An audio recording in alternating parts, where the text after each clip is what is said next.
friends, it's your girl Cha Cha reporting live from the Money Mantra, and we are back with another Forex education video. I created my channel to help as many of you guys as possible become independent and profitable traders. So if that's something that you are looking to do, you are in the right place at the right time. So welcome or welcome back to my channel. In today's quick video, we're going to be doing a trade breakdown. This is where I review one of the trades that I posted in the chat for my group. If you would like to join my personal mentorship group where I do live sessions and post trade ideas weekly, you can find the information down below in my description box. Or if you want to continue to learn for free, just check out some of the playlists I have. And if you want more videos like this, just go to my real wins and losses playlist. So today we're going to be looking at this USDJPY trade that I dropped on Sunday, November 24th, 2024.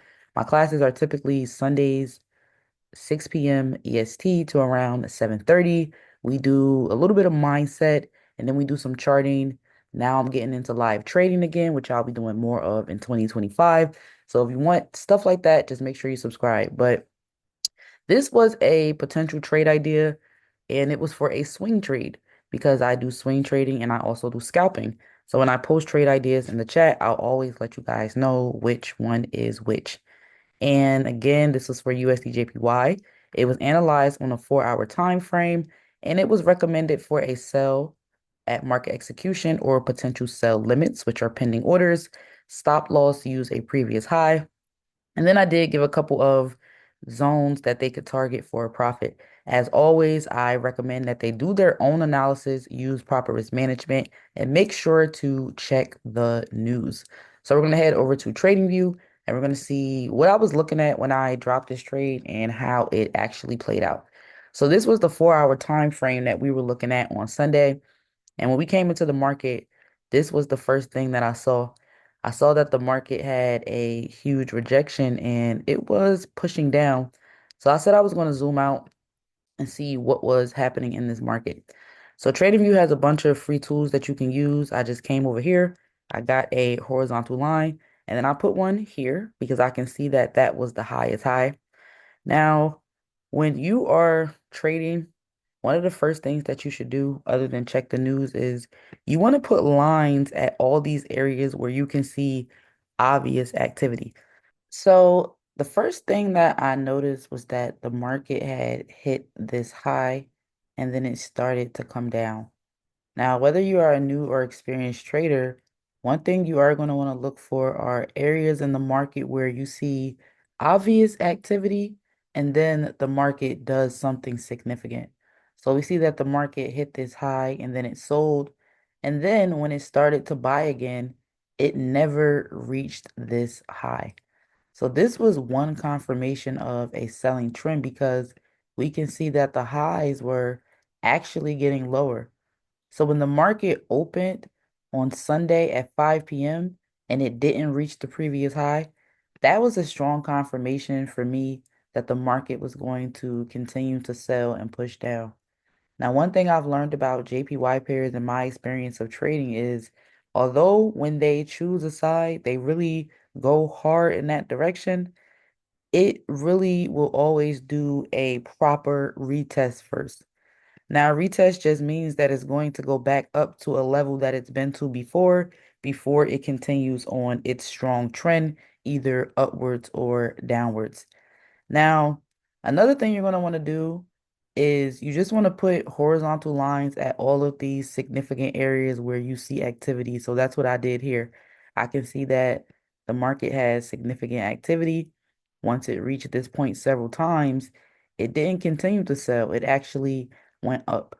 And we can see the same thing actually happen again. So this was a significant level and it was worth me notating. Here was another significant level that was worth notating, and this was also a significant level. And these are what I used as my TPs or potential TPs, as you can see. So I'm just going to go ahead and take this thing down to a smaller time frame so we can see what actually happened, and I can walk you guys through what the market was doing, even though you'll see it. So even just coming down to the hour time frame, we can see how at this lower high, there were multiple rejections. In addition to that, We have some confirmation on the stochastic, which is one of the only indicators I use these days, and the stochastic showed me signs of selling. Now, if you're unfamiliar with the stochastic, I do encourage you to watch some of my other quick videos on the stochastic, but I will give you guys a quick example here. Now, you'll notice when the stochastic is facing down, when the orange line is above the blue line, and when one or both of these lines has crossed below the top line, the middle line, or the bottom line, it's usually a sign that the market is selling.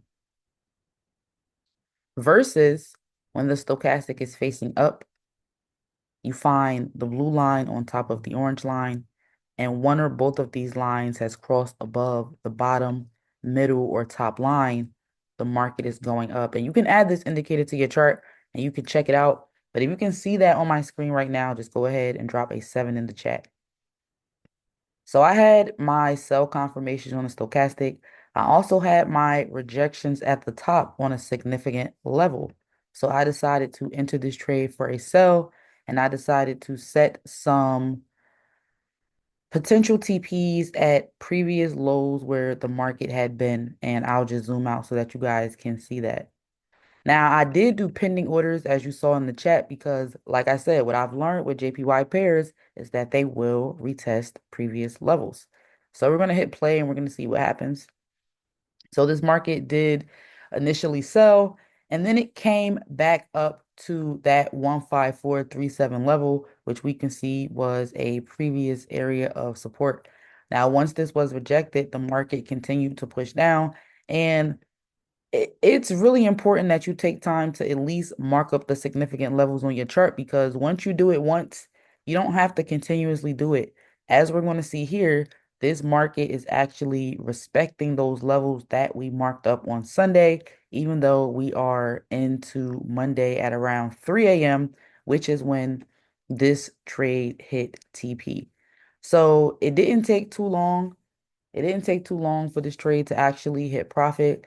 We did have a little bit of resistance at the top, but the market never got as the previous high, which let us know that this selling is probably going to continue, and we're going to just wait and see what happens in this trade. But we were able to secure 110 pips, even with the pending order. It would have been more or less if you had a higher pending order or if you held this trade for as low as it dropped.